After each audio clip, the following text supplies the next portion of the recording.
दोस्तों, श्रीमद् भागवत गीता स्वयं भगवान श्री कृष्ण की मुखमंडल से निकली वह दिव्य एवं तेजस्वी ज्ञान है, जिसके आलोक में आने से बड़े अज्ञानी भी पाप का मार्ग छोड़कर पुण्य की ओर लौट जाते हैं। दोस्तों, महाभारत के युद्ध शुरू होने से पूर्व जब अर्जुन बहुत ही ज्यादा विचलित हो गए, तब भगवान श्री कृष्ण ने उन्हें मोहग्रस्त स्थिति से दूर करने के लिए और सारे विश्व के कल्याण के लिए श्रीमद् भागवत गीता का ज्ञान दिया, जिससे अर्जुन को दिव्य ज्ञान और तृतीय नेत्र खुलने की स्थिति का पता चला, जिसके बाद अर्जुन युद्ध में शामिल हुए। दोस्तों नमस्कार, आध्यात्म के एक और नए अंक में आपका स्वागत है।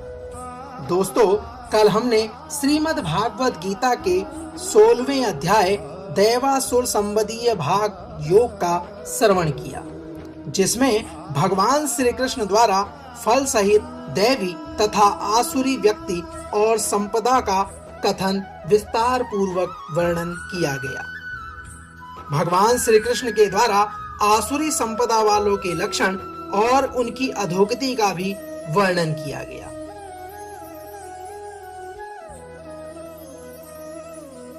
इसी कड़ी में आज भगवान श्री कृष्ण के मुखार बिंदु से निकले और अर्जुन को कुरुक्षेत्र के मैदान में दिए गए श्रीमद् भागवत गीता के 17वें अध्याय श्रद्धात्रय विभाग योग का हम श्रवण करने जा रहे हैं। इस अध्याय में श्रद्धा और शास्त्र विपरीत घोर तप करने वालों के विषय का वर्णन किया गया है। भगवान श्री कृष्ण के द्वारा इसमें आहार, यज्ञ, तप और दान के पृथक पृथक भेद बताए गए हैं। इसके अलावा भगवान श्री कृष्ण के द्वारा इस अध्याय में ओम तत्सत के प्रयोग की व्याख्या भी की गई है। तो चलिए प्रारंभ करते हैं श्रीमद् भागवत गीता के 18 अध्यायों में से 17वें अध्याय श्रद्धा त्रय विभाग योग का सार। दोस्तों, भौतिक प्रकृति के 3 गुणों से 3 प्रकार की श्रद्धा उत्पन्न होती है। रजोगुण तथा तमोगुण में श्रद्धा पूर्वक किए गए कर्मों से अस्थायी फल प्राप्त होते हैं, जबकि शास्त्र सम्मत विधि से सतोगुण में रहकर संपन्न कर्म हृदय को शुद्ध करते हैं। ये भगवान श्री कृष्ण के प्रति शुद्ध श्रद्धा तथा भक्ति का भाव उत्पन्न करने वाले होते हैं। श्रीमद् भागवत गीता के 17वें अध्याय के प्रारंभ में भगवान श्री कृष्ण से अर्जुन प्रश्न करते हैं। अर्जुन कहते हैं, हे श्री कृष्ण, जो लोग शास्त्र के नियमों का पालन न करके अपनी कल्पना के अनुसार पूजा करते हैं, उनकी स्थिति कौन सी है? हे नाथ, वे सतोगुणी हैं, रजोगुणी हैं या तमोगुणी हैं? कृपया विस्तार पूर्वक बताइए। भगवान श्री कृष्ण उत्तर देते हैं। भगवान कहते हैं, हे अर्जुन, देहधारी जीव द्वारा अर्जित गुणों के अनुसार उसकी श्रद्धा 3 प्रकार की हो सकती है: सतोगुणी, रजोगुणी अथवा तमोगुणी। हे अर्जुन, अब इसके विषय में मैं तुमसे विस्तार पूर्वक वर्णन करता हूँ। भगवान श्री कृष्ण कहते हैं, हे भरतपुत्र, विभिन्न गुणों के अंतर्गत अपने अपने अस्तित्व के अनुसार मनुष्य एक विशेष प्रकार की श्रद्धा विकसित करता है। अपने द्वारा अर्जित गुणों के अनुसार ही जीव को विशेष श्रद्धा से युक्त कहा जाता है। हे अर्जुन, सतोगुणी व्यक्ति देवताओं को पूजते हैं, रजोगुणी यक्षों व राक्षसों की पूजा करते हैं और तमोगुणी व्यक्ति भूत प्रेतों को पूजते हैं।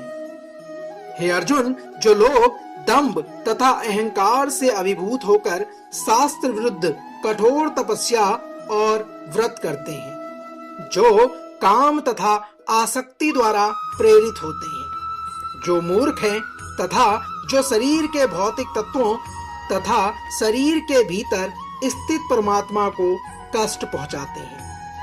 हे अर्जुन, वे असुर कहे जाते हैं। यहाँ तक कि प्रत्येक व्यक्ति जो भोजन पसंद करता है वह भी प्रकृति के गुणों के अनुसार 3 प्रकार का होता है। यही बात यज्ञ, तपस्या तथा दान के लिए भी सत्य है। अब मैं उनके भेदों के विषय की भी बात करता हूँ, तुम इसे विस्तार पूर्वक सुनो। भगवान श्री कृष्ण अब यहाँ से 3 भेदों के बारे में बता रहे हैं। श्री कृष्ण कहते हैं, हे अर्जुन, जो भोजन सात्विक व्यक्तियों को प्रिय होता है वह आयु बढ़ाने वाला, जीवन को शुद्ध करने वाला तथा बल, स्वास्थ्य, सुख तथा तृप्ति प्रदान करने वाला होता है। ऐसा भोजन रसमय, स्वास्थ्यप्रद तथा हृदय को भाने वाला होता है। हे अर्जुन, अत्यधिक तिक्त, खट्टे, नमकीन, गरम, चटपटे, शुष्क तथा जलन उत्पन्न करने वाले भोजन रजोगुणी व्यक्तियों को प्रिय होते हैं। ऐसे भोजन दुख, शोक तथा रोग को उत्पन्न करते हैं। खाने से 3 घंटे पूर्व पकाया गया, स्वादहीन, वियोजित एवं सड़ा, जूठा तथा अस्पृश्य वस्तुओं से युक्त भोजन उन लोगों को प्रिय होता है जो तामसी होते हैं। श्री कृष्ण कहते हैं, हे अर्जुन, यज्ञों में वही यज्ञ सात्विक होता है जो शास्त्र के निर्देशानुसार कर्तव्य समझकर उन लोगों के द्वारा किया जाता है जो फल की इच्छा नहीं करते। लेकिन हे भरतश्रेष्ठ, जो यज्ञ किसी भौतिक लाभ के लिए या गर्ववश किया जाता है उसे तुम राजसी जान सकते हो। जो यज्ञ शास्त्र के निर्देशों की अवहेलना करके, प्रसाद वितरण किए बिना, वैदिक मंत्रों का उच्चारण किए बिना, पुरोहितों को दक्षिणा दिए बिना तथा श्रद्धा के बिना संपन्न किया जाता है वह तामसी माना जाता है। हे अर्जुन, परमेश्वर, ब्राह्मणों, गुरु, माता पिता जैसे गुरुजनों की पूजा करना तथा पवित्रता, सरलता, ब्रह्मचर्य और अहिंसा ही शारीरिक तपस्या है। हे अर्जुन, सच्चे भाने वाले, हितकर तथा अन्यों को क्षुब्ध न करने वाले वाक्य बोलना और वैदिक साहित्य का नियमित पारायण करना यही वाणी की तपस्या है तथा संतोष, सरलता, गंभीरता, आत्म संयम एवं जीवन की शुद्धि ये मन की तपस्या है। हे अर्जुन, भौतिक लाभ की इच्छा न करने वाले तथा केवल परमेश्वर में प्रवृत्त मनुष्य द्वारा दिव्य श्रद्धा से संपन्न यह 3 प्रकार की तपस्या सात्विक तपस्या कहलाती है। हे कुंती पुत्र, जो तपस्या दंभ पूर्वक तथा सम्मान, सत्कार एवं पूजा कराने के लिए संपन्न की जाती है वह राजसी कहलाती है। यह ना तो स्थायी होती है ना ही शाश्वत होती है। हे अर्जुन, मूर्खतावश आत्म उत्पीड़न के लिए या अन्यों को विनिष्ट करने या हानि पहुंचाने के लिए जो तपस्या की जाती है वह तामसी कहलाती है। जो दान कर्तव्य समझकर किसी प्रत्युपकार की आशा के बिना समुचित काल तथा स्थान में और योग्य व्यक्ति को दिया जाता है वह सात्विक माना जाता है। श्री कृष्ण कहते हैं, हे अर्जुन, किंतु जो दान प्रत्युपकार की भावना या कर्म फल की इच्छा से या अनिच्छा पूर्वक किया जाता है वह रजोगुणी कहलाता है।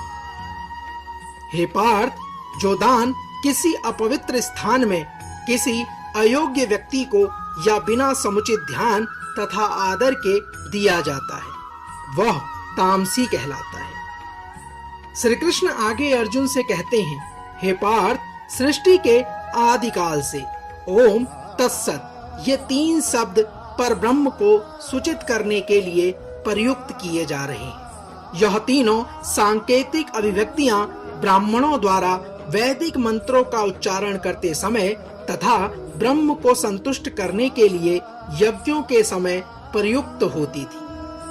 अतएव योगी जन ब्रह्म की प्राप्ति के लिए शास्त्रीय विधि के अनुसार यज्ञ, दान तथा तप की समस्त क्रियाओं का शुभारंभ सदैव ओम से करते हैं। मनुष्य को चाहिए कि कर्म फल की इच्छा किए बिना विविध प्रकार के यज्ञ, तप तथा दान को तत् शब्द कहकर संपन्न करे।